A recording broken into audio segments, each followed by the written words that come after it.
Ladies and gentlemen, you are now listening to the Talking Nonsense About Impact Wrestling podcast.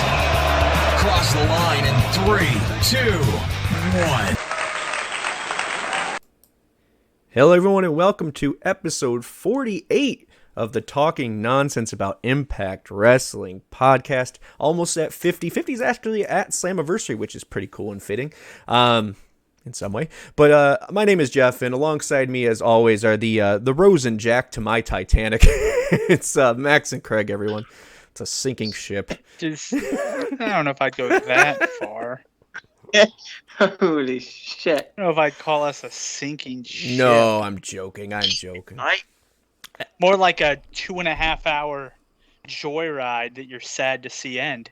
Like the movie. Okay. I was going to say, because we're an hour and a half. If you watch us for 2.5 hours, you're in a different planet, my friend. Are we really only an hour and a half? Does it feel like 2.5 hours?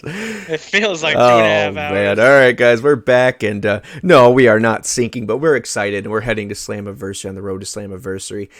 The point I bring is our numbers have crashed, but I do appreciate those coming back and then giving us another chance this week again. Obviously, the numbers were going to be different. We expected from the audio mishap of episode 46, but we're here. We're on the road to Slammiversary, as mentioned, and the most important thing still, Max, what you watching?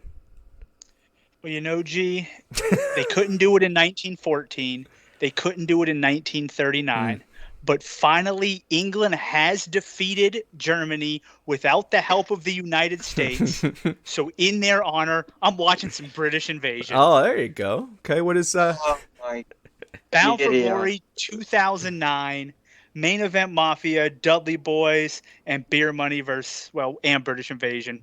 It's the one where they win the title. So Wait, the TNA titles or the IWGP? yes. Oh, were they both? Was it a both? No, right? Yeah, they're both on the line. Oh, that's okay. In a Ultimate X match, it looks like. And yet, fittingly, here we are. We are on the brink of a new era between those two, because that was really a kick in the nads for New Japan. Yeah. Whew. Yeah. So Can you imagine Magnus being your champion? hey, what's going Who on? would do something like that? Oh my god. Yeah. Right. A couple places I know, unfortunately. Hey, what's up? Looks like people are rolling in. So I'll get our spiel going and kick it to Craig. Craig, if you can hit up the chat group, why don't you hit him up and tell him to join us again this week? We had a nice little turnout last week, down 5, but all new people, it felt like. So pretty cool. We are at 41 subscribers. Craig will hit this. We're up 2. There we go. More and more people. Gotta love it. The road to Slammiversary grows. Wait. Where is AO right now? AO, where are you, like, actually, physically? Answer that question in the chat if you could, because we might be able to add a new flag to the show, I believe, if he went somewhere. Anyways, we'll see what he says. But yeah, so we want Craig. Oh man, we got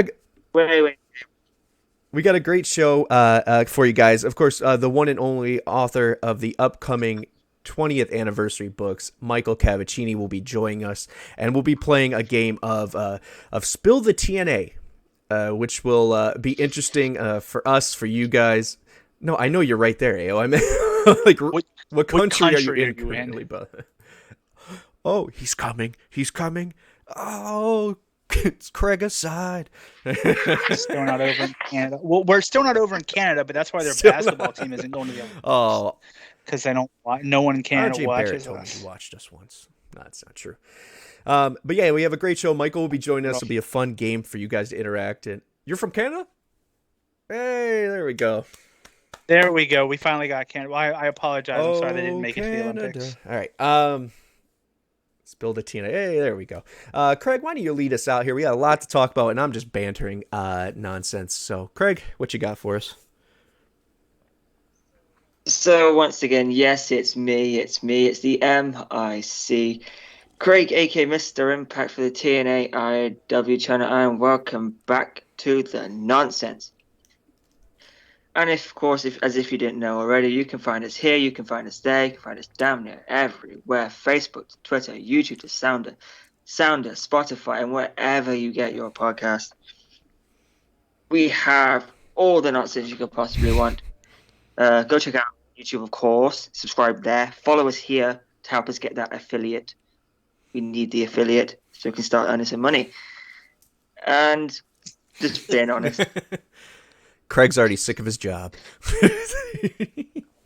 Yeah, first day. Tired.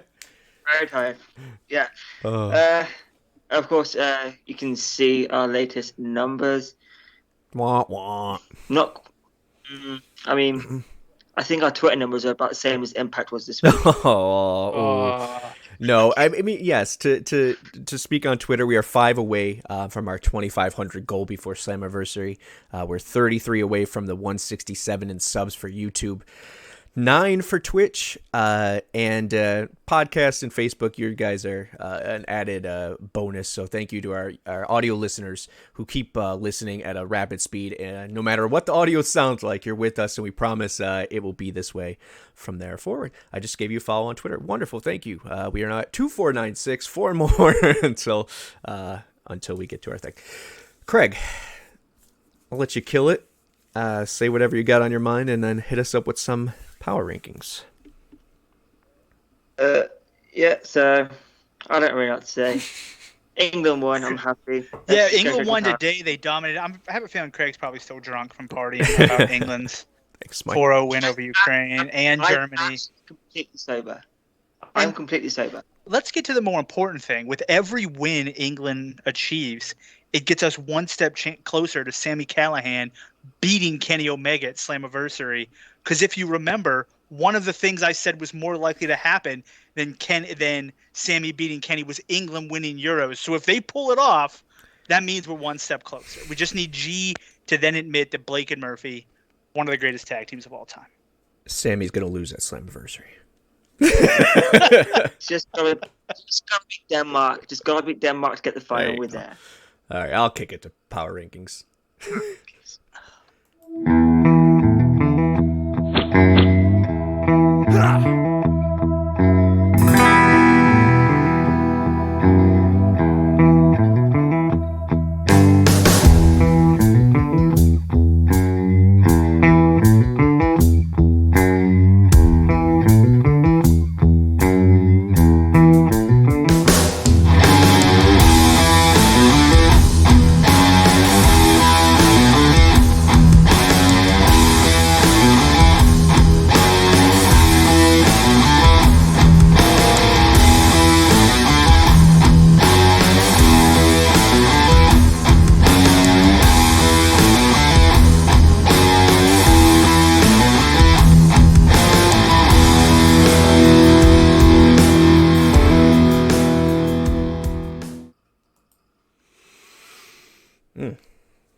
It's nice to see that Kenny has taken finally the top spot where he belongs. His second time since being champion. But we need to update his picture because from Impact we know now that Carl Anderson is in fact the AEW World Heavyweight Champion. And Lieutenant Dangley is the TNA champion. I mean, I know we'll get into it, but Don Callis is so damn good. Actually, really let's get right in that. Craig, are you throwing it to hot topics? Yeah. Let's get to those hot topics. Starting off, our usual Impact on Access TV, we had Kojima and Jake Something defeating Sam Beal and Brian Myers, Rachel Ellering defeating Tenille, TJP and Fallon Barr versus Willie Mack and Rich Swann ended in no contest thanks to Violent by Design. Chris Bay defeats Petey Williams. Macklin squashes Manny Smith. The Elite defeat Team Dreamer. Also, Impact received its lowest ratings so far the year. I'm guessing I didn't really pay much attention to this stuff. So, what were your thoughts? Match of the night, ratings. Let's kick it to Geoff. We'll start us off. Cool. Yeah. So hitting up the ratings first. I thought we were going to go up 20,000 just from Max alone, but we'll. I'm sure he'll touch on that a little bit. Yeah, with the ratings, there's a couple things coming out. I saw the messages coming out as far as DirecTV issues and how Impact Wrestling was there. It is what it is. Once again, for me, do ratings matter? Yes, they do. But are we going to ever see the growth that will shut anybody up on Access TV? No, we're not going to. So if we just say for that reason, I'm sure the 0.3s and the 0.7s and so on and so on, the app numbers will go substantially up. If they put this on YouTube, you'll see, I'm sure they'll get their money's worth by putting it up there, this episode. But I'm not really worried about the 69,000 that watched it or didn't. That's obviously half the normal rating. So maybe if half of DirecTV, I don't know, maybe. But like I said, there's that, what is it now? Not gout. That new thing, the way of Nielsen ratings, they updated it for the first time in 98 years. Yeah, they look at yeah, and they kind of see what you're doing there. But as far as standout moments here and what I rate it, according, and I know you're referring to our poll there that I'm sure you'll give the results of. I put pay-per-view sold. The episode was well enough, but I'm already going. I already bought the ticket, so I gotta be honest. Pay-per-view's already sold. As far as did these here build up to Slammiversary? I think it seems like we'll be talking about that number 4. So I'll stick to this show itself. I thought the main event was phenomenal. Sometimes we get lost in the rhetoric or the narrative of Kenny Omega, and it wears on you. Either you're expecting the most or you're expecting very little. And me going into this expecting the basic, I was pleasantly surprised. I thought it was a great match. I think they sold every storyline that they needed to well throughout the show. I think they developed every storyline they needed to well throughout the show. I really liked, man, and I don't know if it was the aesthetics of it or I was too far in the treehouse, but Bay versus Petey Williams, I enjoyed it. I really did. They gave him the time to kind of marinate and do what they do, and you could just, first of all, Chris Bay is a fucking star. There's no way around that. That dude is legit. He comes out, he looks the part, he's talking the part. He is, and I know this is going to sound whatever, comparable. I don't know if they're comparable at all, but he's what the Velveteen Dream could have been had it didn't all go to his head and he stick in character. Just because he has that appeal to that new age feel and vibe, but he seems likable, approachable, and charismatic in Mac in a way that you don't really get nowadays. I think with him and Ace Austin, we're very well set. Trey needs a little bit to go, but yeah. Anyways, you could just tell that he was enjoying the match. To wrestle the captain of Team Canada, to be a TNA fan growing up, and to do that, I'm sure he was through the roof about that. So that was cool to see. I like the Jordan development, and I think it still ends the way we think it will. But it was nice to see that there's going to be peaks and valleys in this storyline.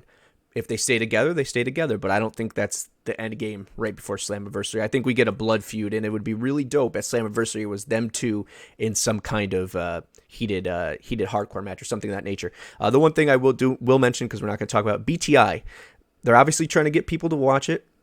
Deanna faced Kimberly on there, which was our Slammiversary thought that might happen. So they gave that away, which obviously means it's not going to be her. They obviously referenced Su Yung again, but we'll see. I enjoyed it. And I enjoyed that match as well. And they're really trying to sell BTI. But that was a good match. And it could have been on Impact, or I don't know if it should have, but I digress. No, I mean, overall, I thought it was a really good episode. I really liked the Bay versus Petey. I agree with you that he's a star. He's a great character, and he backs it up in the ring. So it's not one of those things where it's one or the other. It's both with him. And I just think it's a matter. I mean, I really think that the people that are in the X Division now, I'd say in the next 2 to 3 years, if they stick around, that's going to be your main event scene. Like, they're all so big, and they have that ability to transcend just the X Division. I thought the main event was really well done. I thought the way Moose handled it, it was really well done. Anytime I get to see a Magic Killer, I'm excited. It's my favorite tag team finisher, even though you hate it. I really liked the way things progressed. I was surprised by the Jordan Rachel Ellering thing. I'm not sure where they're going. I'm not even sure if, I mean, obviously they know because they filmed everything, but to me, it kind of looks like at this point they're kind of trying to figure out, do we want to split them up? Do we want to keep them together?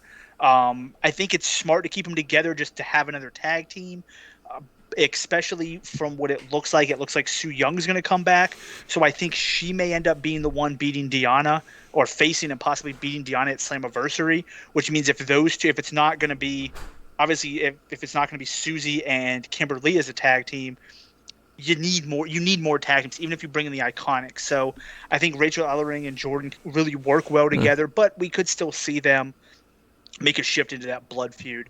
But I like where they're going now, and I do think it kind of maybe throws some question in there, at least for the fans. So overall, I thought it was a good episode.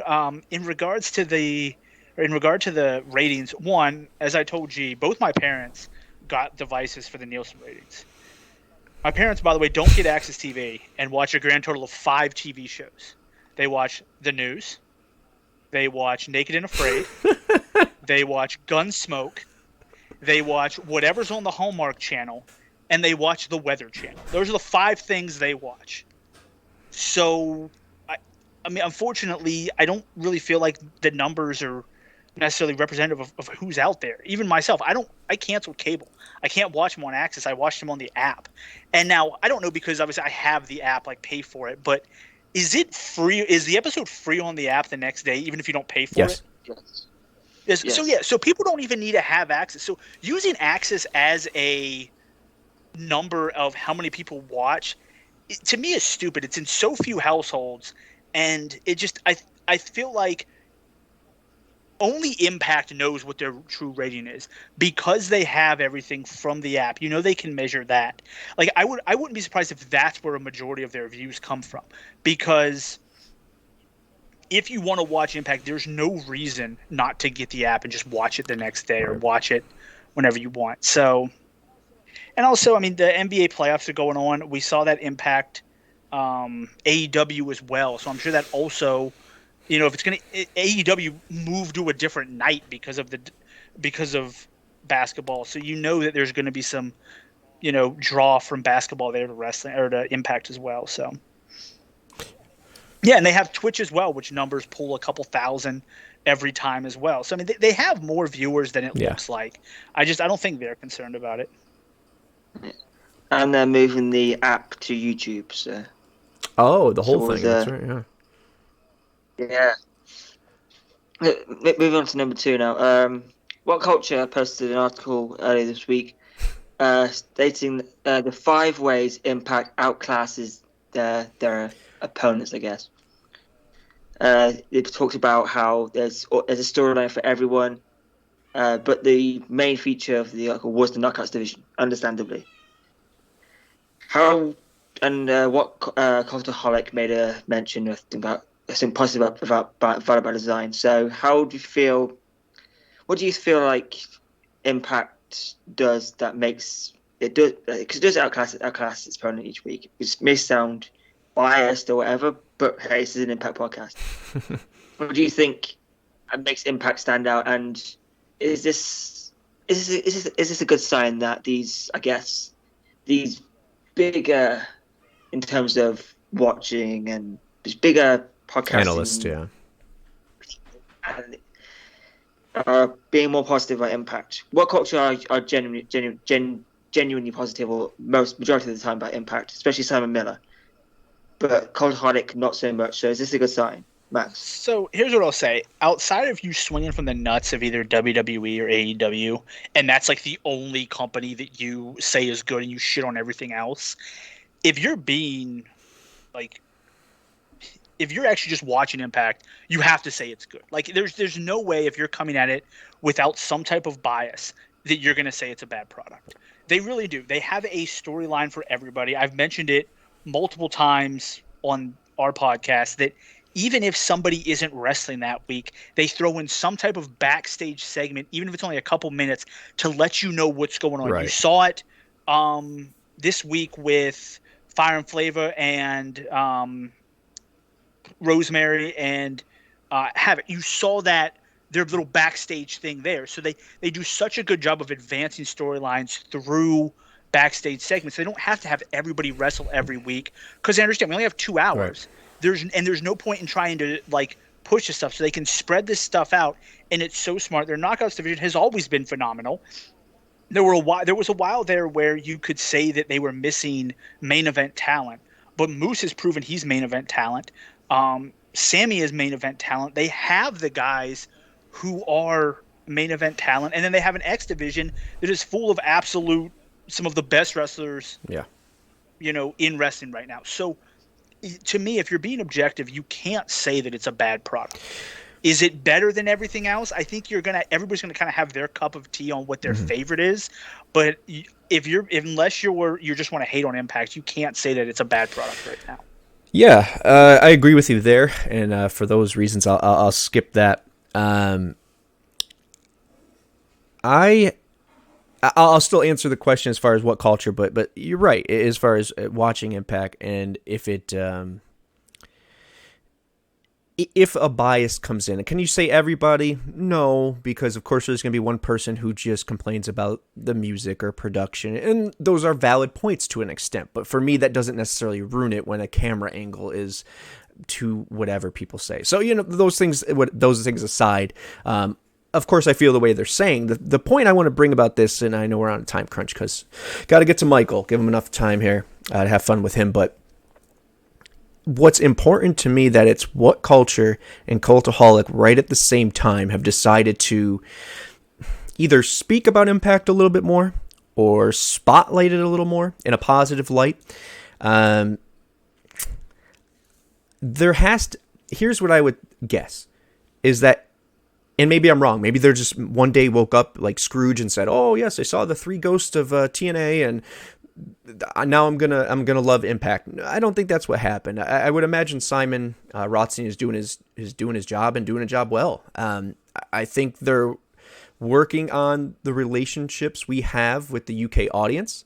I'm not saying it's because we bitch every week. I'm sure a lot of people are, but I just find it interesting that it's both those websites and YouTube channels are ran by folk from the UK. So what that means? I don't know. But I would hope that means we're focusing, or Impact's focusing their attention on that next market of rewarding the UK watchers of Impact, which has always been a large, I don't want to say abandoned, but redheaded stepchild of Impact in a way, which is unfortunate because they're usually number one with us. So. All right, next up. Kicking it to number 3, Samoa Joe and Zelina Vega make their returns to WWE.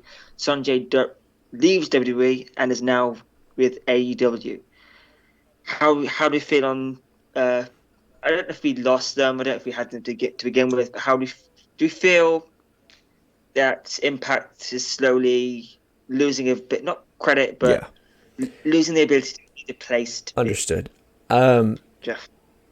No, see, that's difficult.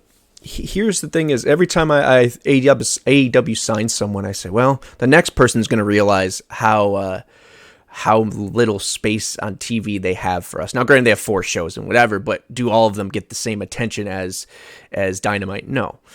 Sanjay, it was interesting to me. Seeing that he asked for it a couple weeks back, or around the time Don Callis seemed to have left the EVP job, I thought maybe it was a clear shoe-in for him to come in and do the creative there as he did prior for us, or work on it. But as Vega and Joe go, I mean, Joe, I'm disappointed in that because I would have liked him to see a Slammiversary. I think we all thought that was a foregone conclusion. But once again, I think we talked about this extensively. If you can't go, can we give him the money he deserves if he's just going to be backstage for us? Probably not. And then as far as Vega goes, that was a really interesting situation. I'm sure it says that the executives apologized to her and such. So I don't know. Maybe they worked it out there. So none of it's surprising. I don't think it has any overall effect on who will be coming to us or the perception of us. Even though all 3 are talented and add something, I'm not taking away from that or from what they do. I just don't think it's that big of a deal in the grand scheme of things, although I am disappointed with Joe specifically. So for Sanjay Dutt, I'm not gonna lie. If I never saw Sanjay Dutt come across my TV again, I wouldn't lose sleep. I just don't care. I wouldn't like if you ask me right now who's getting a lot of TV time on Impact that I think they need to bump to put Sanjay Dutt on, I'd be like no one. Like there's nobody Fair there. enough. So I mean, he's a good wrestler, but he's just not someone that I care that much about. Just to say, for all intents and purposes, he is a producer for AEW. Allegedly, is the route.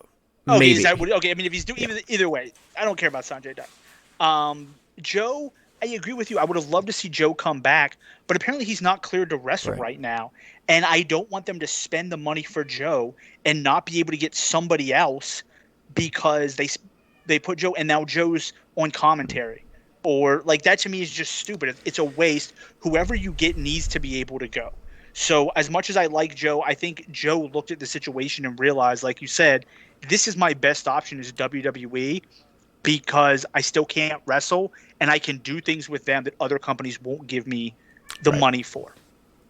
For Selena Vega, I mean, I don't know. I had heard a while back that she had signed prior to Aleister Black getting released.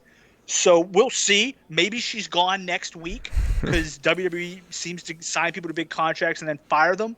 But I can't think she's happy knowing that she re-signed to WWE and then a husband got canned like a week I don't later. think that they would. Either they knew it was coming or he was already released before she agreed to go back. There's no way they would risk. Well, maybe you're right. I don't know. They fired Charlotte's boyfriend. They literally gave the Good Brothers a new contract, and then like a month or two later, I'm not arguing that, but for her, but it's different when you're released, brought back, and I don't know. I just think what's the same? Yeah. Either way, I mean, we'll see. I mean, I think she would have been good to have. Yeah. On WWE or on Impact, but realistically, with Aleister Black going to AEW allegedly, with Andrade going to AEW already, I think that was going to be her destination because her and Andrade work so well together that it just makes sense for them. So, I mean, is she a loss? Sure, but there were a lot of women that were released that WWE or that Impact can bring in to replace something like JR over here calling it WWE. They can bring in to replace what they would have had with her. Number 4. Yeah, number 4. Slammiversary. How do you think it's shaping up with the addition of obviously Moose and Sabin, and looks like we're heading down the route of W. Morrissey and Eddie Edwards. And also, do you think after pre-Slammiversary tapings, post-Slammiversary tapings rather, that Impact should bring in some sort of NDA to prevent spoilers from these tapings? Max. I think it's me, right? Oh, so is you? Oh, yeah. So I'm happy. I mean, Chris Sabin Moose is going to be excited. I need to see what the rest of the card is going to be like before I can say I'm excited about that match or I'm not. If there's a match that I feel like should have been on there that isn't, I may be upset with it. But just from the outside looking in, it's going to be a really good match. Yeah. So it's going to be something that's exciting. I just kind of want to see what the rest of the card looks like before I say, oh, yeah, I'm gung-ho on that match. I'm super excited that match is on there, or there should have been something else. So we'll see there. But I know it's going to be a good match, so that'll be interesting. But overall, I feel like they're pushing towards a direction. I feel like we're going to see Deonna versus Su Yung. That's going to happen. I feel like it's probably going to be Fire and Flavor versus Rosemary and Havoc. So I feel like that's the next step. So I think things are coming together. But I think they're doing a good job. I'm excited for it. And as for the signing the NDA, I do think it's something that they should do. I don't know how much they care about having stuff leaked, because for the most part, if you want to avoid these spoilers, you can. So I don't know if they care that much outside of maybe like a super surprise debut. But I feel like if they're going to have a super surprise debut, it's going to happen at Slammiversary, and then they'll expand on it during the tapings, as opposed to debut it at the tapings. Yeah. I mean, that's possible. I firmly believe that we will get some good surprises more at the tapings. Maybe not the equivalent. I'm sure the bigger names that we hope are going to hit at Slammiversary, and I think you're right on that. But the non-disclosure thing is, I would say from a fantasy standpoint, yes, 100%. Everyone should sign a non-disclosure, or at least give me their address, as I said last week, and I'll track them down if spoilers come out. But the reality is, Impact is not going to spend the money on lawyers or use Anthem's lawyers to come after Joe Schmo, who went to the bathroom and was texting the trolls and giving away the info. I'm not going to do it. I hope none of the people going with us do it. But I don't think it's something Impact's going to spend the money on making sure. And people say, "Oh, Lucha Underground did it." Well, Lucha Underground was Robert Rodriguez and Mark Burnett production, which is literally the same people who do Survivor and so on and so on. So, and wasn't Lucha Underground filming like an entire season? Yeah, at one but time? even if we film 4 episodes in the next, so I mean, either way, you're looking at a quarter season or a full season, depending on what kind of thing we're talking about, what kind of program we're talking about. But the point being, yes, they should. Will they? No. Now, as far as the build, I really like what they're doing with Moose and Sabin. I was totally against it. I was really upset about it. Them holding off what I think will be Moose at Bound for Glory, but they're doing it right. Sabin and him were in that 3-way or 6-man tag originally when the Elite came. They were in this together again. They are forced together just because there's a war going on. I really like it. They don't have to be friends, but they're working together. That's what wrestling, I think, when it hits that sweet spot of we still know Moose is the heel for the most part and Sabin's the face. And kudos to Sabin, by the way. I don't know if he jumped in Lake Minnetonka. I don't know what he did, but if he found the Fountain of Youth, man, he's moving like, I don't know. He's one. He jumped into that lake on the Hardy's compound, and somebody raised it from the. Yeah. Didn't Geoff get raised from the dead in that lake or something? Super Sabin. The future. Yeah. No, I don't know, man. You know how I felt about him previously, but he's totally won me over completely, and doubt he gives a shit, but he has. Yeah, so I'm excited about Slammiversary and what they're doing with it. The Knockouts tag, obviously, they have something set up. I could see Fire and Flava winning and then someone coming out to challenge them after they mock all the opponents, or that they have beat. I could see Rachel and Jordan, like I said, happening there. It looks like Eddie and Morrissey is something we're going to see, which is the match I didn't know we needed, but that I definitely want. And the tag team turmoil, it looks like they're starting to get some challengers for them tag team titles in the group of TJP and Falaba. Sticking Rich and Willie together, which I really love for both of them to create this reclamation project, because both of them could use something. Rich could lift them up. They tag, they win, they throw a banger of matches. We know what's going to happen.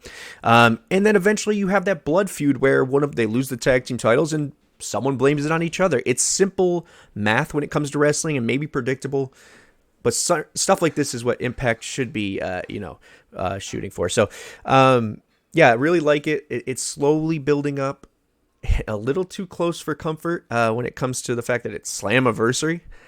But either way, I know they won't disappoint, so I'm excited for it. Craig, you want to roll us out? Yeah, so just a couple of thoughts. I mean, it's Slammiversary. So, realistically, there's nothing stopping the inspiration making themselves known now as challengers, and they should do that. Prior. Yeah, they don't have to be on. They don't have to be in the Impact Zone. Just pop up on the screen. Call them out. Do the whole thing. And in terms of dealing with spoilers at tapings, a local independent show I go to does it's a pretty decent thing where they say take as many pictures as you want, just don't take any videos. Yeah, but what stops someone from just going home and writing everything that just happened, right? Yeah, I mean, It is what it is. If people are gonna do that, they're gonna Yeah. do it. Like, If they want to be assholes, let them be everything assholes. gets like stuff gets out. Like, you can find out who the final like 2 in Survivor are before the show even. Like, none of that stuff is protected nowadays. If you want to find it, you're going. That's true. There's somebody. Yeah. A prime example of the spoilers and why I need to do something is Sami Callihan's world title win. Well, That's a prime example. yeah. I mean, well, you could. obviously we didn't get to see it until 2 days after, but before that, I mean, Wrestle Talk posted articles about it. Everyone posted. How about don't have a world title change on a day on a fucking taping? Despite Impact asking Wrestle Talk to take the video down. Yeah, whatever. And you know what you do? You go to the people that run Wrestle Talk and you burn their houses down. Yeah, that's what we do. Like, that's what it is. Like, here's the thing: if Impact fans don't want to know, and a website or Twitter follower, whatever, releases that stuff, you unfollow them, you block them, you call it a day. I understand you may get news from them, but if you're upset enough at them leaking stuff early, you say, you know what? I'm done with you guys. Unfollow, block, go fuck yourself. I'm not going to follow you anymore. And that's how you handle it. Like, I don't think I've ever found a spoiler out unless I've gone looking for it, because fair. I just yeah. So I mean, I've become the master of avoiding Impact spoilers, because obviously back in 2012 it was aired on a Tuesday in the States. We didn't get it till the Sunday. I had to stay off Twitter all week. Good. Gotcha, man. You got to do what you got to do. If you want to protect it, and you don't know, then you won't know. If you want to find it, or you're open to the idea of finding it, you'll find it. But with that being said, we can't burn any more. We can't burn any more time. We have to bring Mike in, talking about spoilers. So let's get to that, and we'll be right. So bring him in now. Okay. I'll be right back.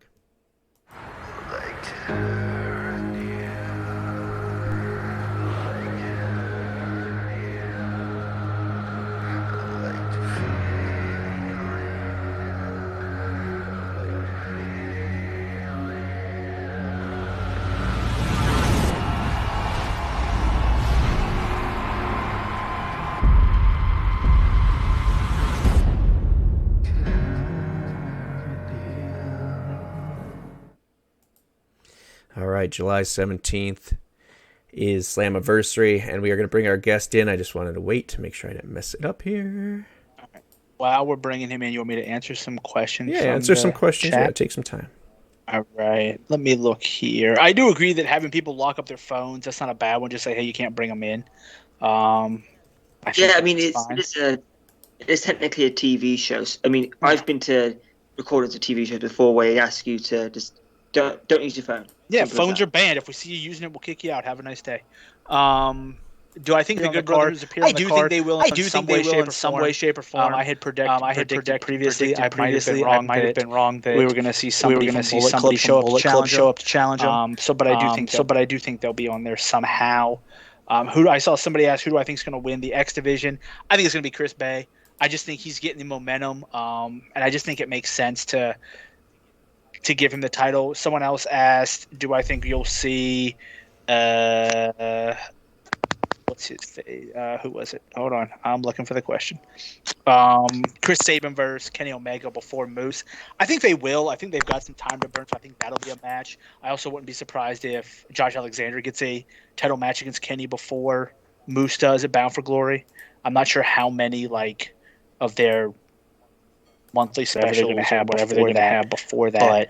But do you think it's going to be an option C? No, I think he loses. I think he loses the X Division title at Bound for Glory, and then he ends up getting a title. He's good enough for it. He's a great wrestler, and he's somebody who can go literally minute for minute with Kenny Omega. And See, I want to see Josh have a record-breaking reign. All right. Well, with that being said, here is the what do I call you? The mailman of TNAIW. Let me make sure I mute him this time. Don't mess up anything here. Apparently, one of us is echoing. Yeah, there we go. I got it. Nope, I should have got it fixed now, guys. Got it fixed. Don't worry. Hey. Is everything good with the echo, guys? Should be.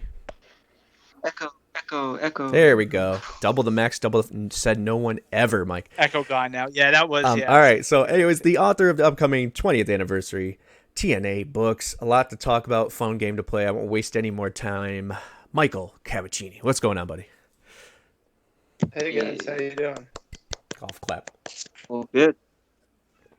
Oh man! All right, so we obviously got that game that we're gonna play with you, but first, just get to the actually important stuff.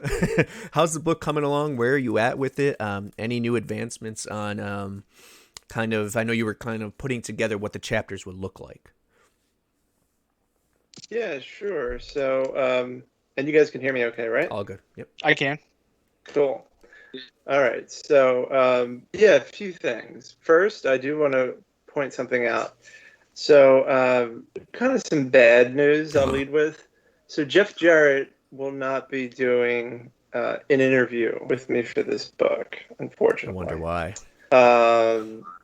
It could be the podcast he's got going on. I don't know. Obviously we've had a few phone calls, and he just decided that he wasn't going to do an interview. So, it is what it is. But I just want to put that out there because I know. I was under the impression that it was kind of going to happen. And I think I kind of implied that for others as well. So I just wanted to, put that out there. But again, anyone who I can't interview directly, there's always stuff that I could pull from their podcast or other interviews. It's really not the end of the world, but just wanted to point that out. However, there have been some really good interviews lately. But as for the writing part, I've written between 75 and 100 pages. Wow. And what that means really is that I broke the book up, and I should also point out there's now one book. Originally I talked about 2 books, but I was asking someone who actually works at Impact, and he said keep it to one and break it up into 4 sections, because I had said to him, I was like, there's a kind of 4 parts I want it to be. I'm like, so is that like 4 books? Like what the hell do I do here? And he said just keep it to one, break it up into 4 parts, and go from there. And then basically if it does like really well, I could always kind of expand on it. I could do a book just about the X Division. I could do a book just about the knockouts, because there'll obviously be a ton of extra content from the interviews that I can't fit into the book. So I just want to clear that up. But so right now I've been writing like parts 1 and 2, and what that means is I'm just going through the interviews and creating like little like headers, if you will, and dropping in quotes from people. That way I'm basically getting organized. So then once I feel like, okay, I've fleshed this out pretty good with this person, let's add in some commentary from that person.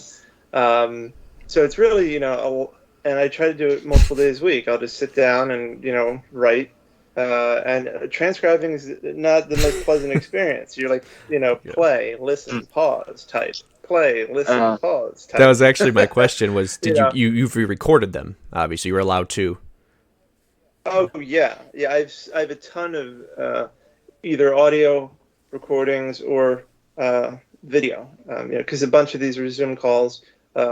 Several were phone calls. It really just depended on the preference of the person. And if they're like in Canada, for example, or like Puerto Rico, it made sense to do it, through Zoom or something different. So I obviously wouldn't be paying an arm and a leg. But yeah, that's pretty much it. And just some recent interviews I want to kind of throw out there is last weekend I talked to the guy who was like the senior executive at Jax Pacific. So he basically inked the deal for Jax to create the TNA action figures, which first came out in 2010, and I think it ran for like 3 or 4 years. So he was behind that deal. So that's pretty cool. I also spoke with the director of merchandising, who worked with Don West and Jason James and all these other people who I'd spoken with previously. He gave me some really interesting information including how much money TNA made on merchandise at its peak, and what they were making prior to kind of them coming in and revamping the whole web, Shop Impact or Shop TNA. So really interesting stuff. Then I think, and I talked to Richard Scrushy again, because after listening to Geoff's podcast, I said to Richard, I'm like, Geoff said this much money, but you told me that much money. Right. Who's right? How much money did you really give them to operate? So, that was fun to kind of clear that up with him. Who was right? And he's a really nice guy. But so these, here and there I'm doing some interviews, but it's really just sitting down, transcribing, organizing, because I know that if I just do a little bit at a time, over and over and over again, eventually I'll be done and I can revise it and just make it stronger. Because Richard Scrushy just came out with a book, and he told me he had 10 versions of it before it was published, because he kept revising it. So it does take time, but to get that first draft, you just got to do it. Well, you will get it done, and they will sell. We will make sure of it, and that's part of the game that I want to explain to you, because I see a lot of questions coming for you already, and to make it easier on you, we have some questions for you already pre-written. That plays into spilling the TNA, as we call it. So, let's get our little logo up there. Yeah, there we go. Okay, spill the TNA. Just for you, Michael. So now you see where it says 0 to 10 books, because here's what's going to happen. Yeah. He agreed to this. We're not putting him on the spot. This isn't some sabotage or what is that called? Gang up here. So for every answer he spills the tea on, he gets 1 point. For every one he says, I'll put it in the book, he promises to put it in the book, he gets half a point. And then if he pleads the fifth, for our non-American listeners, you don't say anything to incriminate yourself. He refuses to answer the question. And what they'll add up, and we'll do this every time, because you've been a great guest to us. You come on every time, and you always deliver. And it's always something that we talk about for weeks on end, or brag that we actually know some information. So we will buy that many books on top of what we've already buy. We're obviously each going to buy our own, but whatever. So if you get 10, it's another 10 orders, and then we give them away after the first round of people buy them. Then we, give them away as some prizes and stuff. But every time you come on, we're going to start doing this. So if you answer 1, hey, fuck it, right? It's still, because some of the questions are still one extra sale, but they'll add up over time. Yeah. If you answer 10, by the time this book comes out, you could put this thing on a New York Times bestseller just through our podcast. Yeah, you guys will go broke. Hey, man, for a good cause. For a good cause. The rise and fall of TNAIW. So I have 8. Max and them have of theirs as well. We'll start easy, and then you can choose your answer. We have obviously some in the group that are kind of aligned with that. Some of the I have. So let's start with something. Let's say not as risque. We'll start with this.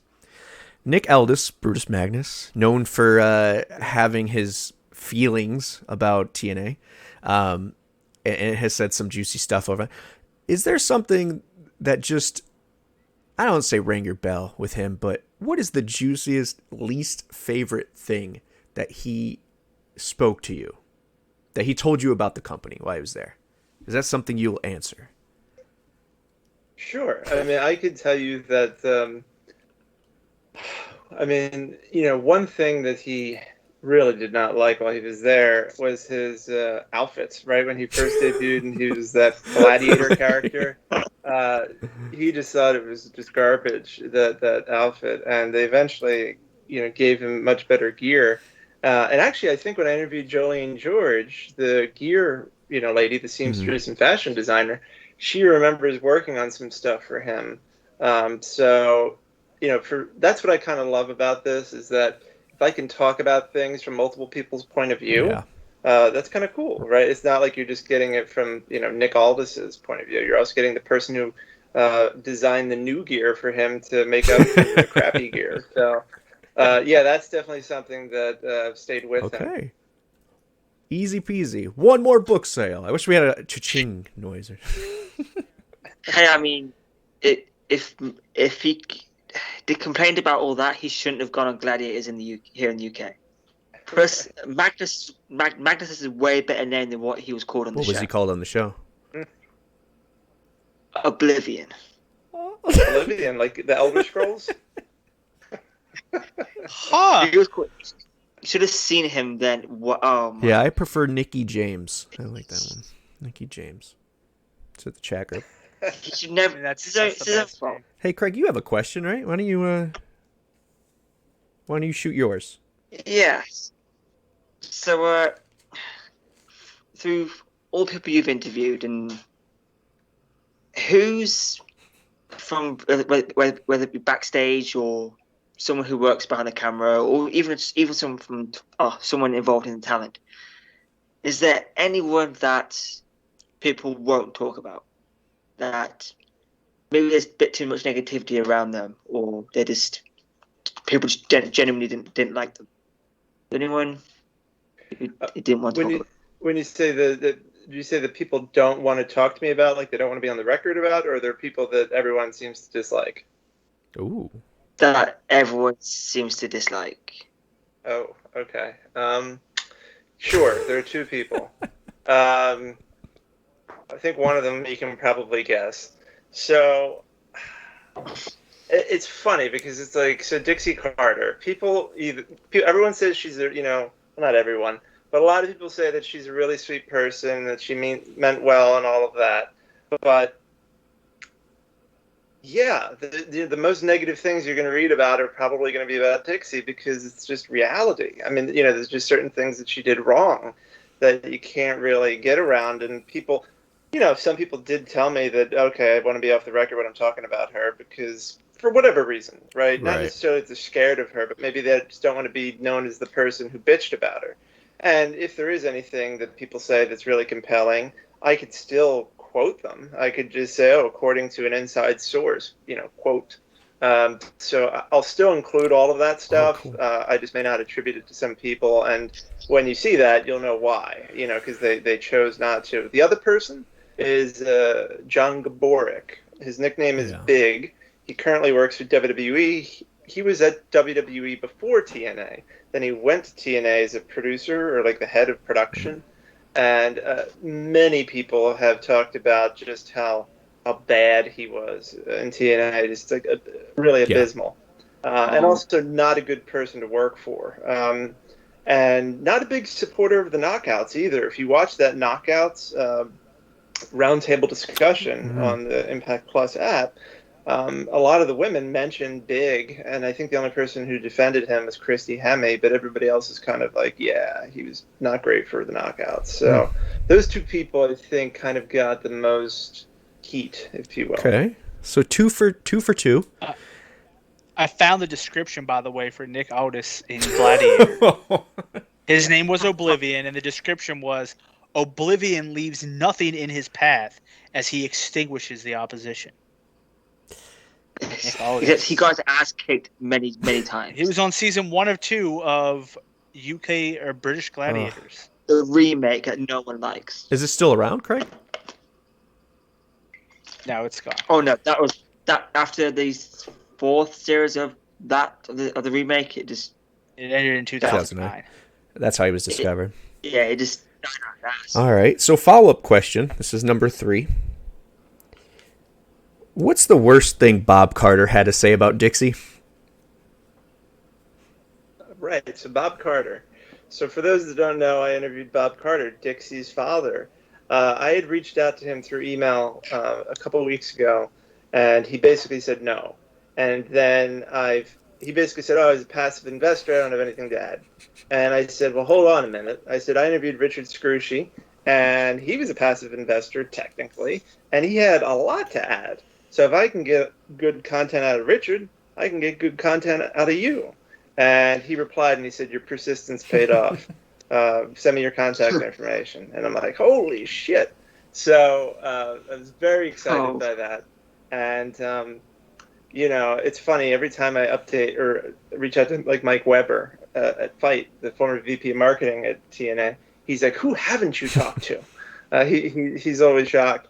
But yeah, so Bob called me. Basically, I reached out to him, and I wasn't sure when we were going to talk, so I just left him a voicemail. Well, then I could tell this story. It's fine. So I was in the bathroom, and I get a phone call, and it says Dallas on it, and I was like, "Oh, this is Bob." So I run downstairs, don't have time to zip up my shorts or do my belt, and my wife is probably like, "What is going on here?" But I had to just get downstairs so I could set up my iPad and record the conversation. You can't do that in the bathroom, right? So I just sat down, and I didn't zip up my pants or fix my belt until after the call because I didn't want to have all this clanging, from my belt. So him and I were talking, and I'm pretty sure his wife Janice is in the room. The Janice. And we talked about Dixie, and he had the nicest things to say about her. He honestly had nothing negative to say. And honestly, his thoughts on TNA in general were very positive. And he even told me, he's like, I'd love to get a signed copy of the book, and I'm happy to pay for it. And I was like, wow, that's pretty cool. So, Bob is a really nice guy.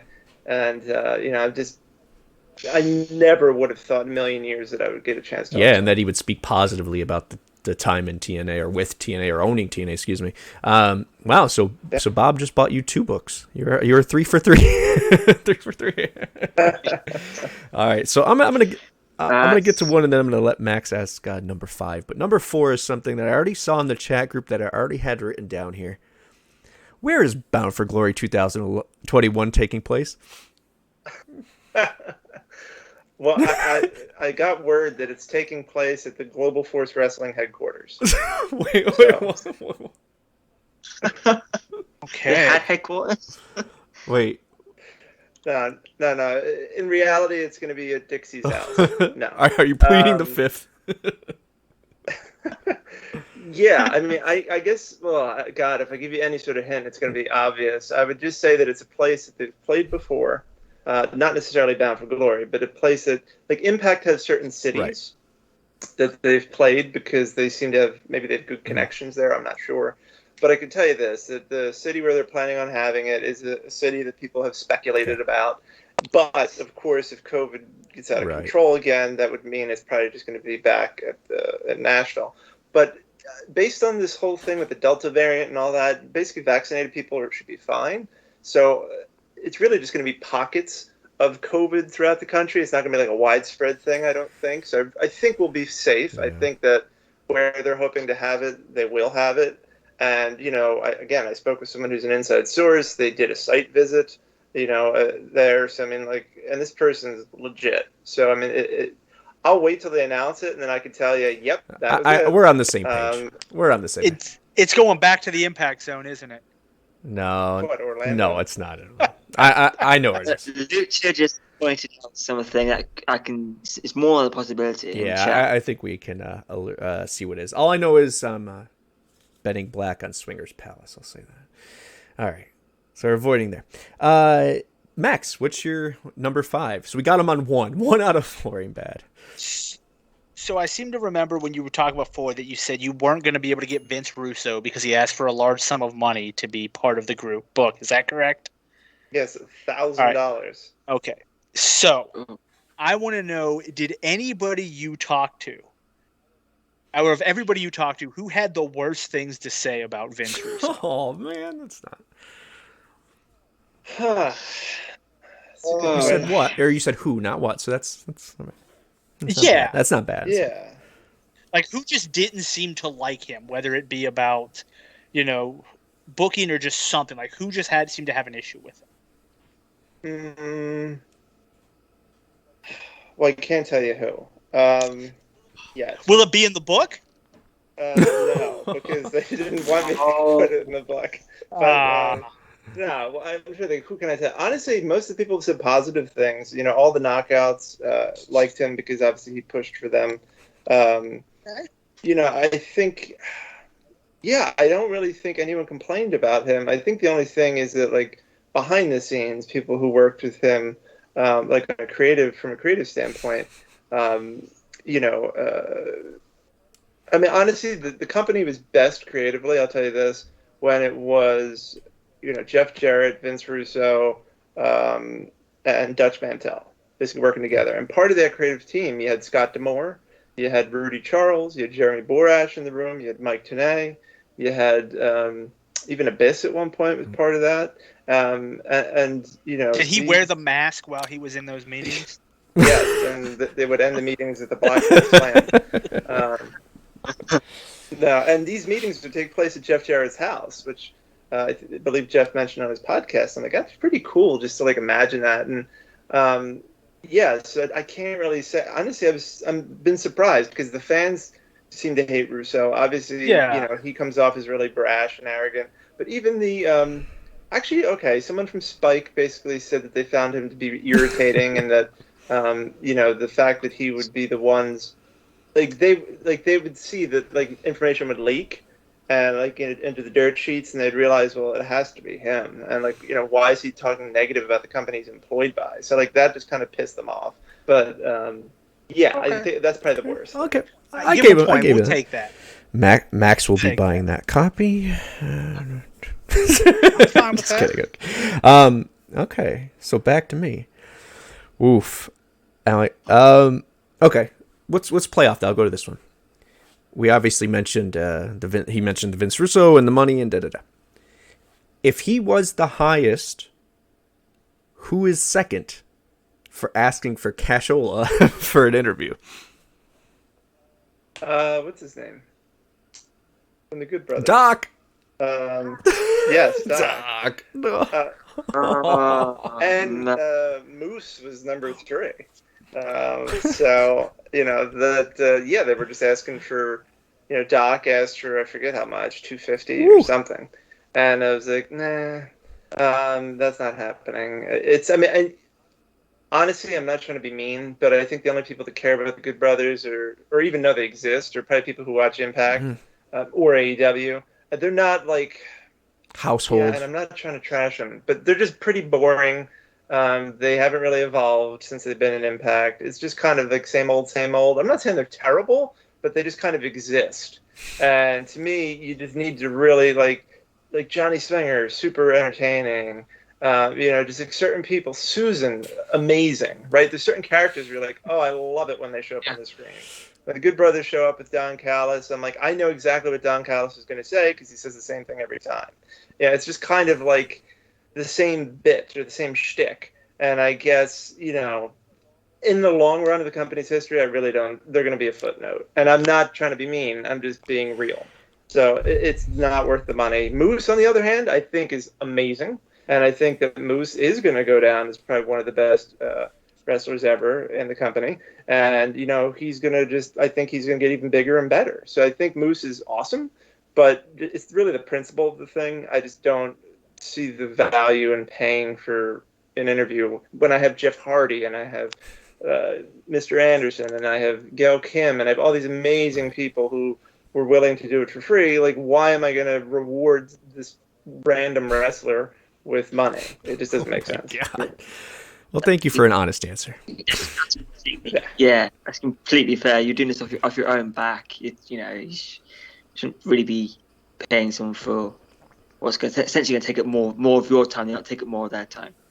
Yeah, I think a lot of people, or a lot of wrestlers, and obviously you named a bunch that don't feel or think this way, but obviously this is all of theirs, even if they think of this way or not. This is their way of making their living. So Moose and that they have that, I won't say carny-like feel, but and it's not a bad thing. I love the Good Brothers and I love Moose, so obviously I deter there. But I think they take offense. I don't know if that's right. If you're gonna pay them, if they're gonna make you money, is their mindset. But from your standpoint, I mean, a 2-line quote, is that really? You know what I mean? So I could see both sides on that, but fair enough. Fair enough. All right, we'll go with an easy one. Who was your least favorite interview? Least favorite. There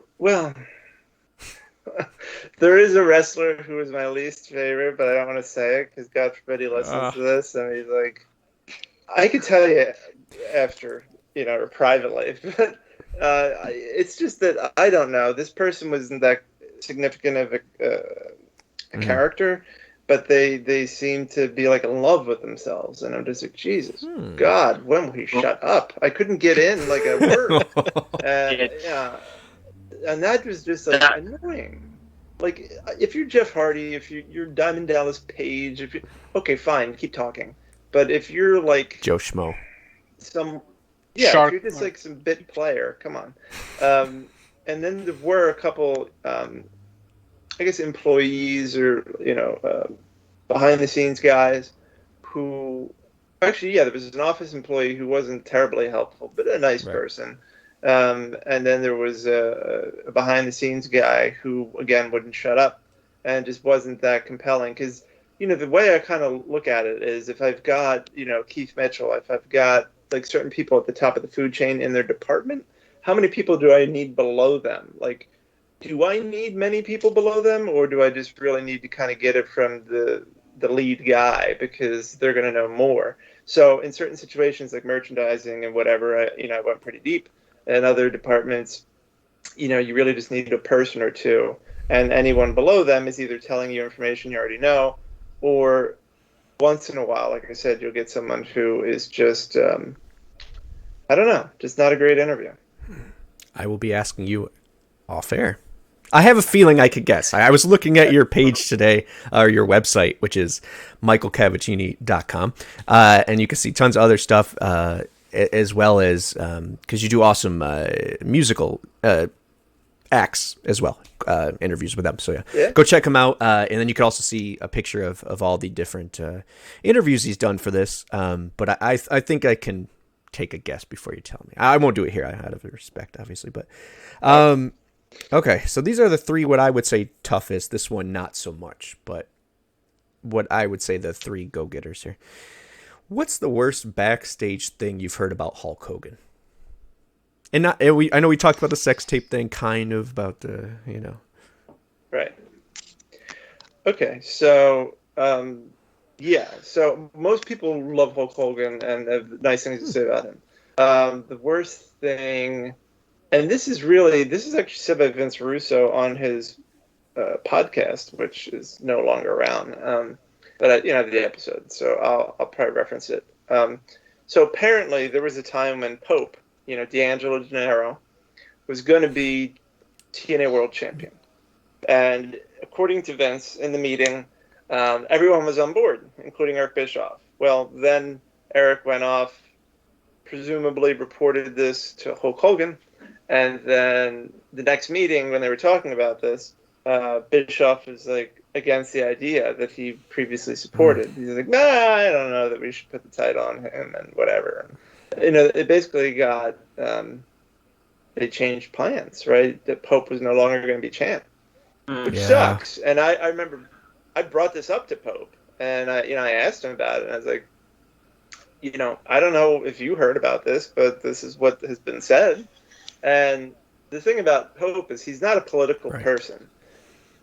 So he's not trying to like work people backstage to get himself elevated on the card or whatever. He just wants to show up, do his job, kick ass, and just kind of earn his credentials essentially. So honestly, that was kind of the worst thing I would say. I mean, of course, like I said, there was a sex tape thing. You're gonna have quite a bit of that in the book because like I said, I interviewed the PR person for TNA who was with Hogan during all of his media appearances immediately following that news breaking, and I interviewed another PR person who was in the office when the sex tape was sent to him to review for Dixie Carter and their lawyer, and Dixie came into his office and was like trying not to look at the computer screen, but also taking a peek every once in a while as he's describing what's going on screen, which is just super awkward. So that is pretty bad, and that will be in the book from those 2 points of view. So, but no, honestly, most people said Hogan was great and that he was awesome with the fans, one of the best people with the fans, and that he made everyone feel special, took the time with them, and was just great in that respect. That's really nice to hear. I mean, because I think the fandom is split 50-50. If they know or were fans during that time, or are either Hogan haters, Hogan lovers, or at least okay with him. So it's cool to see that from the backstage perspective. It's not that bad. Although I'll never forgive him for not giving the title to Pope. I remember when that fork came out. I think it was a fork AJ used, and he was like gouging at his eyes. I was so pissed. Max, you might have been there. I don't know. Possibly. All right. I was probably rooting for AJ. And I was rooting for Pope, so it makes sense. So second to last one here we got. What's the most interesting, or we'll say juiciest, we'll use that term, note on the Jarrett and Angle issues backstage? And how that whole situation went down. Something I've always never looked into. Well, I mean, I'm actually about to really work on that soon. So I have to explore that in greater depth. But, I mean, there's kind of a few things. One thing I thought that was really insane is, so if you watch the promo or backstage segment when Jarrett returns to TNA, he goes into Dixie's office and he's like, I'd like to come back. And Dixie says, when we flew to Pittsburgh several years ago and we're trying to convince Kurt to come to TNA, promising him all of these, dreams that we could bring to life, taking away his wife and children wasn't part of that plan. And I was like, damn, like, who wrote this? Like, I was like, because to think that they agreed to do that, I'm like, that's a ballsy line, especially if in real life Dixie and Geoff weren't getting along, for her to say that to him. It's like really like stabbing someone in the wound with like a hot poker and being like, you cool with it? It's entertaining as hell, but it's also crazy to think that they were cool with all this. And yeah, so that's pretty wild from a creative perspective. But stuff that I've learned, I've heard that Kurt did confront Geoff, and people thought that Kurt was going to like kill him. I did learn, that how Geoff and Karen, according to what someone said, how they met. And how she, expressed interest in Geoff first, and I guess one thing led to another. But, there's more to explore there. And one thing that I think is really interesting is that I think some people actually don't realize that she was divorced from Kurt when they got involved. I think some people actually think that they got involved when they were married, but apparently their relationship, Kurt and Karen, was really rocky for a period of time, and they were on again, off again, eventually got divorced, and then, her and Geoff got involved. So I think when you think about it that way, it kind of makes you wonder, like, well, hold on, these are two consenting adults, they're both single, and they're in a relationship. What the hell's wrong with that? Like, does that really warrant Dixie sending Geoff home? Right. I don't know. But, I guess if it upsets your main guy, Kurt Angle, you gotta figure it out. Some people would say that Dixie just used that as an excuse to gain more power. Other people would say that she did it for the right reasons. I think it's really kind of up to the reader or the fan to kind of make that call. So I hope to, present all the information I can find as it relates to this, in that chapter, because it's probably going to be its own chapter. And, hopefully by the end of that chapter, you can kind of draw your own conclusions. Yeah. But there's still more for me to dig up on that. Wow. Yeah. Great answer. With them, and that's what, a lot of people, I don't hate on Jeff Jarrett because of that situation. I don't hate on Jeff Jarrett, period, anymore, especially, but during that time, they were divorced, and Jeff was something, and Kurt, I think, would agree to this, he's in a happy place now, was not the family man and dedicated as Jeff was to his three daughters. And I think that was part of the attraction from right here. But not, who am I? Who are we? All right. So speaking of who are we? Who am I? I got one more for you. And I'm trying to word it in a way that if you say plead the fifth, that it doesn't give anything away. But I'll say this. Okay. there's rumors of people in power being open to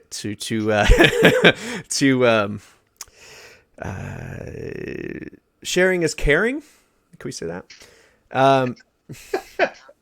Is there any story, and I'll let you decide if you name the name or not, that just blows your mind, no pun intended, when it comes to maybe some figureheads who were figuring to I don't know. I think you know where I'm going here. Yeah. So I've heard stories. So I'll tell you this, that there's certain things about leadership. You hear stories, in wrestling, period. You hear stories, you have said Matt Hardy and Lita and Edge and all that crazy stuff, right? Romantic relationships in wrestling are just kind of just rife with all sorts of issues. So, yeah, there have been, a common rumor, I suppose, is that Dixie got close with the boys, right? And is there any truth to that? Well, I've heard stories from people who support or, try to discredit that. So I think the jury's out on that one. I can tell you this, that in the book, obviously I'm not going to deal in speculation too much, because really it's more about what do people say and what it seems legitimate. Right. But I could tell you that Kevin Nash brought it up without me even asking. Like, I was talking to him, and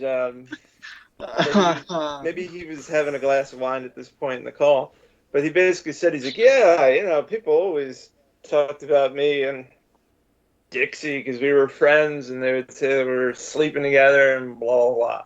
So, in the book, you'll hear his voluntary thoughts on the rumor about them being involved, and his opinion on that, and if they ever were involved. He actually told me, like, he was super transparent. Like, he told me, he's like, yeah, here are the only women I cheated on my wife with, and he like told me, and I was like, wow, all right, and one of them is a huge name, and I was like, okay, that's good for you. I guess. Yeah, right. The only Jesus, I need that name. Oh man, I wasn't expecting. All right. So yeah, we'll give you the point anyways, because that's more above and beyond there. Is there? Obviously, we got to pick your brain and see what you were interested in answering. But is there anything that we haven't hit that you're interested in telling us, in general? Yeah, I'm trying to see here. What have I been? Any chance we get an AJ Styles interview? So it's a good question. So I reached out to someone who is super tight with him, and they reached out to see if he's interested. So, haven't heard back yet. You never know. Some people just take a long time. So it's not a no. It's a possibility. Whether or not it would happen, who knows? I also tried to get Samoa Joe, but then obviously now he's back with WWE, so I don't think that's going to happen. AJ would be great.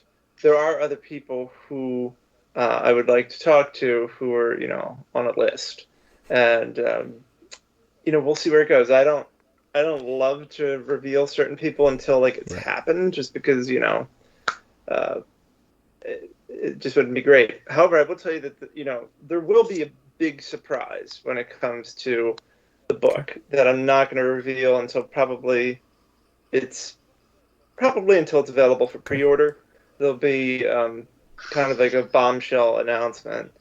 Vince McMahon actually owns Impact Wrestling and has for the last 10 years. I'm buying it. Just for the electric cage. Yes, with all the money I get from you buying copies of my book, I'm going to buy eight copies on top of what we. Really quick, I got a good way for you to convince AJ to do it. Stop shitting on the Good Brothers in interviews. He'll probably help. I'm just. Yeah. Can he help? No, I doubt he gives a shit. So remember, guys, the book's going to release at a first special week price of $100 a book. Once we purchase our 8 copies, then it'll go down to its normal price. Hey, can't blame them. Right, exactly. 1,000 for for a book, for an interview. Yeah. Oh, real quick. So one thing that was really interesting is I did talk to the person who works very closely on Impact Plus, and this person was super helpful. I mean, really gave me some amazing information and insight into, we talked about the whole migration thing last year when they switched over and how it was a nightmare and what they were going through on their end, and how things are today, and how they're leveraging YouTube and Twitter and Facebook and all this stuff. I mean, it was super interesting to me. So I feel like there's going to be a whole thing about just like digital and in general. Probably in like the end of the book, you'll probably get a whole section about that. I really do think that the part 4, which is really kind of the Scott D'Amore, revival period, if you will, it's going to be really fascinating because there's just so much good stuff, right? You got Austin Aries, you got Kylie Ray thing, you've got Alberto Del Rio, you've got Global Force, you've got and COVID. I mean, there's so many amazing things or fascinating things. Tessa Blanchard. I mean, just think of all the crazy shit that's happened since 2017. It's just ridiculous. So I do think that each section is going to have some amazing stuff. It's going to feel cohesive, but each, part of the book, I think, will also feel like its own separate thing too. I really look forward to, like I said, just keep doing what I'm doing, pull this thing together. And of course, if there's anything that people really want to know about, I mean, let me know. I mean, you never know. You may have thought of something that I haven't. So, feel free to reach out to me on Twitter or through my website, whatever works for you, and just let me know, like, hey, I'd love to learn more about this. Can you please include this in the book? And, if it seems like it's something that's got, like, meat on the bones and I can really dig into it and learn more, I'm happy to do it. I like to make sure that you guys are involved in the process. Thank you. Yeah, well, that actually, going on that, I saw you had put in the chat group, goes back to what you were speaking of, the YouTube. I'm not as familiar. I didn't follow it up past what you had put there. Do you know more details on what's going on with YouTube and Impact here and Impact Plus app? Yeah, so one thing is I learned a lot about Twitch. So as you know, they used to have Twitch like monthly events or however frequent that was. They no longer do that. So I actually spoke with this person about why don't they? And I believe he had actually mentioned about the potential of doing something paid on YouTube, and then boom, this announcement came out. And to me, I'm probably going to have a follow-up discussion with this person probably at the end of the year or, after the year wraps up, because the book will go through the end of the year. And I'm probably going to ask him about that. Like, so, what was the thinking behind that? How is it received? Because to me, if you read what's included in those plans, the 99-cent one and the $4.99, I mean, Impact Plus is $4.99 a month too. And if you look at everything they include, it's pretty much the same stuff. But they kind of give you more, right? They say like coupons or like these other things that you clearly aren't getting with Impact Plus. So to me, it's kind of like, oh, if you hate the Impact Plus app, well, YouTube's pretty stable for the most part, unless Google goes out, which happens once in a while. So maybe it does make sense for people who are kind of fed up with the Impact Plus app to consider going through YouTube, even if it's just to try it out for a month for $4.99 and just see, like, what's it like? I think it's definitely a good value for the money. And they honestly, from what I know, they make the most money when it comes to social media right now. I believe it's off of YouTube, although Facebook is pretty good too. So I think by adding these paid tiers, they're really going to monetize it even more. So it'll be really interesting to see how it's received. I think because the app has such a bad reputation that they might actually get a lot of people going through YouTube. So it'll be fascinating to see. And I did find out, which I'm not going to say here, but it'll be in the book, how many subscribers there are for the Impact Plus app. And how many subscribers there were last year. That was really interesting. I was surprised by the numbers. And good surprise, bad surprised? Actually, good surprise. Okay. But you could argue that the numbers could have been probably even greater had they not had this whole, like, all these issues with the tech, right? Because, I mean, if people are happy and everything's kind of wonderful, then you probably get more people or lose less people. So, but I just find that type of stuff interesting. You know, we're obviously this kind of younger generation where data and analytics and all that, and especially wrestling. I mean, come on, we always love, like, what's the Nielsen rating and how many buys. I feel like numbers are like right up our alley. So that's why I'm going to try and include a lot of that type of stuff in the book, including money people made and all sorts of fun stuff. So you can really feel like I'm kind of sharing some secret info with you. As always, Michael, as always, delivering more so today than any other time, digging in and spilling the TNA. That's good shit, man.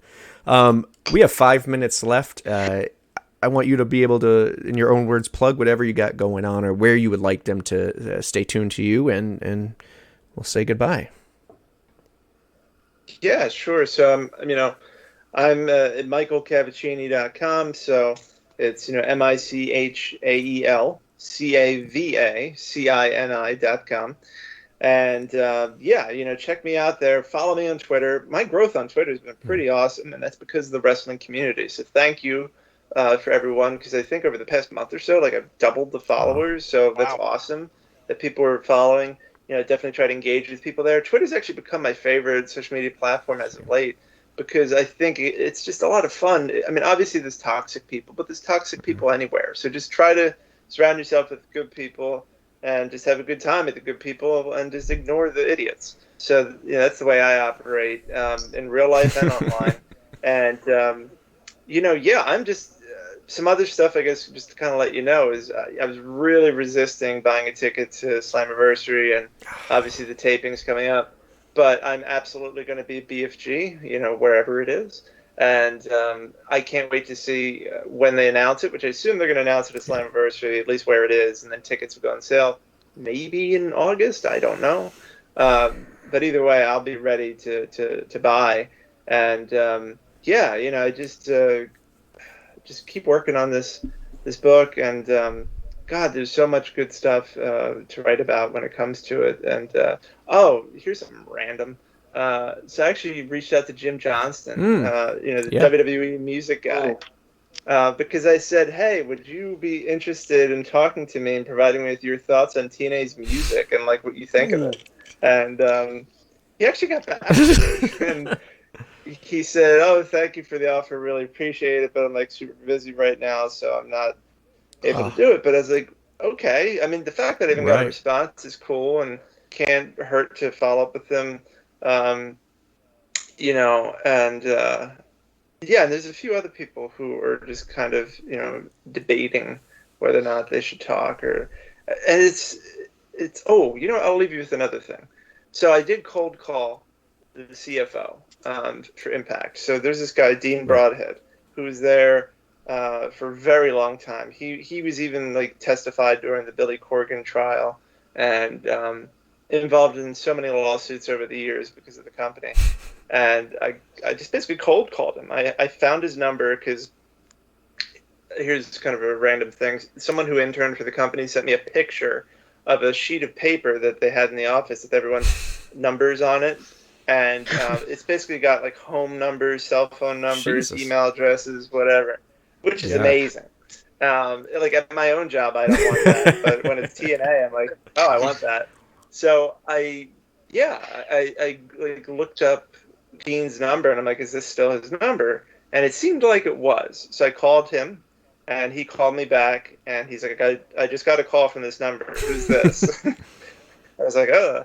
And I said, oh, hi, it's Michael. And we'd communicated before through, like, LinkedIn. And, I just said to him, I'm not sure if you are interested in talking. And I really tried to sell him on it. Like, you can go off the record, you can approve the quotes, like, all that stuff. And he's just, like, not having it. I mean, he's basically retired at this point. He's over. Wants to move on with his life, does not want to run the risk of being in, a lawsuit. So that's the situation. And, can I say one other thing? Okay. So here's a big thing. There's someone, I'm sure that for those of you who've listened to Jeff Jarrett's podcast, the most recent episode is about Jay Hausman and how he lied to them, allegedly, about the pay-per-view buys in the beginning of the company's history. And that caused them to, all sorts of financial issues. And then, of course, on top of that, Health South cut off funding, and this all led to Panda. So let's just say I talked to someone directly involved in that situation. And I'm shocked that I was able to secure this person, get an interview with them. They do not want to be quoted because they don't want to potentially get sued. But I got a ton of information straight from the source about this issue. So it's going to be a really interesting section when you read about that, because you're not just going to get what you hear on the Jeff Jarrett podcast and elsewhere. You're going to get, some information from the other side as well, if you know what I mean. I know what you mean. Wow. The more you know. Wow. Well, on that note, I don't think we could outdo that. Thank you, as always, for coming on the show. To everyone out there, obviously, you can see his Twitter handle right there, at MCAVACINI, or michaelcavacini.com, and follow him there. Great follow on Twitter, as he mentioned, part of the TNAIW family there in our group chat. So thank you guys for coming in numbers to the chat group today. That was awesome to see you all talking there, and I hope you got some answers from Michael that you love it. Hakeem, see you later, buddy. Yeah, so let's wrap it up. Craig, why don't you wrap it up for us? Tell them where they could find us, what to go look for, and all that jazz. Yep. So, of course, you can see our Twitter handles on screen. Make sure you follow us. When this comes up on YouTube, why not give it another watch and give a like and hit the subscribe button if that's what you're into. And make sure to follow us here, of course. Share this wherever you can. And I guess we'll see you all next week for some more nonsense. Yep. Thank you to the one person who watches each week for 2 minutes and 32 seconds average, I added, and gives us a thumbs down. We love you too. Thanks for the view. And to all of our American friends, have a safe and happy 4th of July, no matter where you're at mentally with that. Be kind, have fun. Remember, we're all human and we all love each other. So for that, and from the city of brotherly love, Michael Cavacini, thank you for coming on. There we go. Tie-in. Transition. Max, Grumpy Max, are you okay up there, buddy? I'm good. Yeah, I enjoyed this episode. I was fun listening to Michael. All right. Go back to watching your British invasion. And then, of course, Craig, go England. Hopefully you can wear it. If you win again, wear that jersey the rest of the go, please. Is that what you guys call uniform? What do you guys call them? Jersey? Kits. Duh. Yeah. I played soccer on my own. All right, guys. On that note, we'll see you next time. Thank you. We'll talk to you in the chat. Bye, everybody. Later, guys. Yeah.